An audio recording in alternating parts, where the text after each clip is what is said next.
گروهی از دانشجویان تاجیک که برای تجربه آموزی استحصالی به یکی از دانشگاه‌های روسیه رفتن میگویند در مدت 5 ماه فقط به کارهای کشاورزی مشغول بودند، هیچ درس عملی را هم ندیدند. خود دانشجویان با ارسال ویدیو از محل کار و اقامتشان به رادیو آزادی گفتند در مدت 4 ماه فقط به کشت و کار مشغول بودند.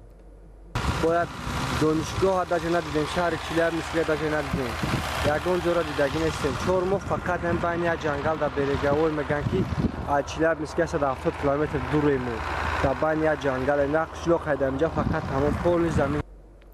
در عموم 27 دانشجوی تاجیک بر اساس شرطنامه با دانشگاه دولتی کشاورزی به اورال رفتند و میگویند دادگاه آنها را برای کاری غیر قانونی جریمه بست و حالا باید به تاجیکستان برگردند.